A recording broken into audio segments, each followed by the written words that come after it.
नमस्कार। आकाशवाणी जयपुर अजमेर से प्रस्तुत है प्रादेशिक समाचार।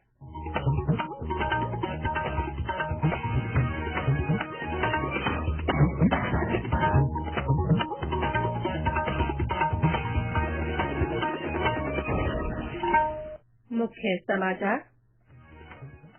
देश में स्वास्थ्य सेवाओं पर प्रति व्यक्ति सरकारी खर्च में 74% की बढ़ोतरी हुई। सरकार ने जारी किया राष्ट्रीय स्वास्थ्य अनुमान। प्रदेश में राजीव गांधी ग्रामीण ओलंपिक की तर्ज पर शहरी ओलंपिक खेल भी आयोजित किए जाएंगे। कोटा में नेशनल डिफेंस एमएसएमई कॉन्क्लेव का रंगारंग समापन। और प्रदेश में आज से मानसून की गतिविधियों में फिर से तेजी की संभावना। अब तक औसत से 36% अधिक बारिश हुई।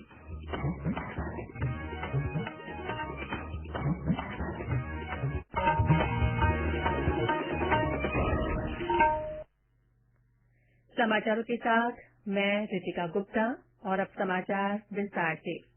देश में स्वास्थ्य सेवाओं पर प्रति व्यक्ति सरकारी खर्च में 2013-2014 के बाद से 74% की बढ़ोतरी हुई है।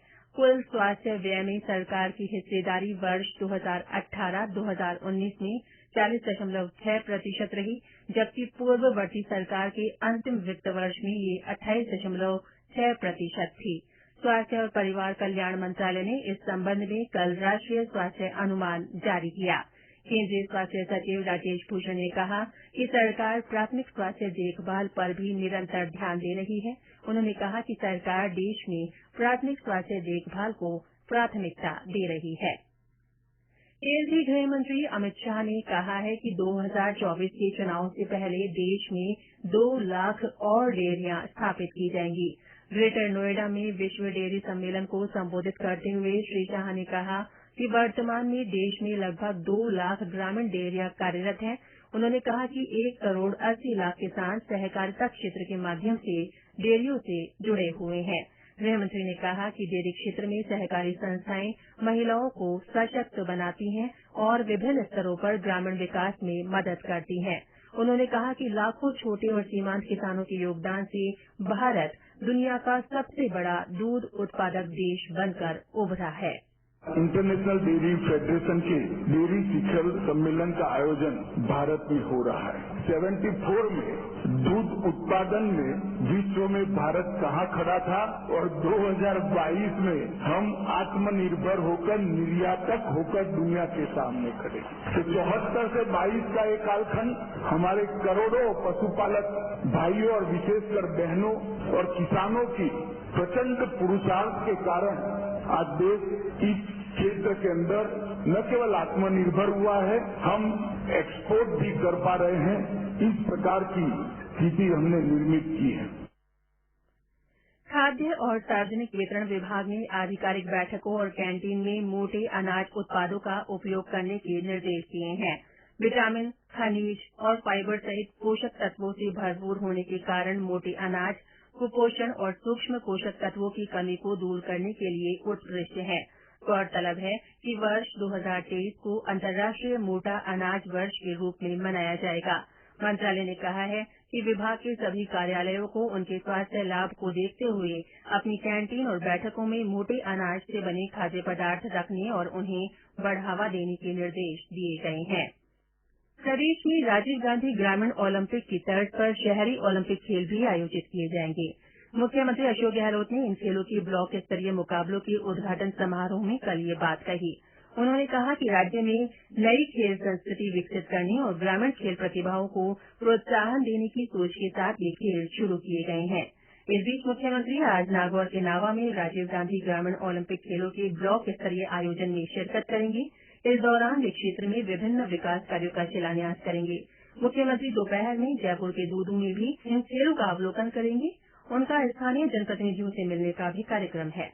राजीव गांधी ग्रामीण ओलंपिक खेलों के ब्लॉक स्तरीय आयोजन 12 से 15 सितंबर तक हो रहे हैं। कल मुख्यमंत्री ने चूरू जिले के राजगढ़, सीकर जिले के कोटिया और जयपुर जिले के चौमू में प्रतिस्पर्धाओं का अवलोकन किया और खिलाड़ियों से मिलकर उनका उत्साहवर्धन किया। ये समाचार आकाशवाणी जयपुर अजमेर से प्रसारित किए जा रहे हैं। कोटा में नेशनल डिफेंस एमएसएमई कॉन्क्लेव का कल रंगारंग समापन हुआ। 2 दिन के इस आयोजन में रक्षा उपकरणों से जुड़ी एमएसएमई कंपनियां और स्टार्टअप्स ने अपने उत्पादों के साथ भाग लिया। समापन समारोह में विभिन्न कंपनियों की ओर से विकसित किए गए 250 से अधिक ड्रोन्स ने आसमान में रोशनियों के जरिए विभिन्न आकृतियां बनाई। दर्जनों ड्रोन्स को एक साथ एक जगह पर देखकर कोटावासी, विशेषकर युवा वर्ग रोमांचित दिखाई दिया। कार्यक्रम में नामी कलाकारों द्वारा सांस्कृतिक संध्या भी प्रस्तुत की गई। प्रदेश में सौर ऊर्जा उत्पादन के जरिए नेट मीटरिंग से जुड़े उपभोक्ताओं को ₹2 प्रति यूनिट की दर से भुगतान किया जाएगा। राजस्थान विद्युत विनियामक की ओर से फीड-इन टैरिफ का निर्धारण करते हुए अतिरिक्त बिजली को डिस्कॉम ग्रिड में डाले जाने पर उपभोक्ताओं के लिए ये दर निश्चित की गई है। राजस्थान डिस्कॉम के अध्यक्ष भास्कर ए सावंत ने बताया कि रेगुलेशन 2021 के तहत घरेलू श्रेणी के उपभोक्ताओं द्वारा निर्यात की गई बिजली की मात्रा बिलिंग अवधि के दौरान आयातित मात्रा से अधिक होने पर भारित औसत टैरिफ पर बिजली खरीद की जाएगी। ये भारित औसत टैरिफ 5 मेगावाट और उससे बड़ी परियोजनाओं पर लागू होता है। गौरतलब है कि वर्तमान में प्रदेश में 28,000 नेट मीटरिंग सुविधा वाले उपभोक्ता हैं। अब तक उपभोक्ताओं से ₹3.14 प्रति यूनिट की दर पर बिजली खरीदी जाती थी। रेलवे के नर्सिंग स्टाफ के बेहतरीन प्रशिक्षण के उद्देश्य से उदयपुर के रेलवे प्रशिक्षण संस्थान में कल से 5 दिवसीय राष्ट्रीय प्रशिक्षण कार्यक्रम शुरू हुआ। कार्यक्रम का शुभारंभ करते हुए रेलवे बोर्ड के अंतर्गत रेलवे स्वास्थ्य सेवाओं के महानिदेशक डॉ प्रसन्ना कुमार ने रेलवे के नर्सिंग स्टाफ को प्रशिक्षण देने के महत्व पर जोर दिया। उन्होंने कहा कि भारतीय रेलवे में इनकी संख्या लगभग 4,800 है। उन्होंने कहा कि इस प्रकार के राष्ट्रीय प्रशिक्षण पूरे भारत में विभिन्न स्थानों पर नियमित अंतराल में होंगे। इस कार्यक्रम में 16 रेलवे जोन, 7 उत्पादन इकाइयां, आरडीएसओ और कोलकाता मेट्रो के लगभग 166 प्रतिभागी भाग ले रहे हैं। राज्य में कोरोना संक्रमण में कुछ कमी दर्ज की गई है। पिछले कुछ दिनों से नए रोगियों की संख्या में गिरावट आई है। कल 109 नए संक्रमित मिले।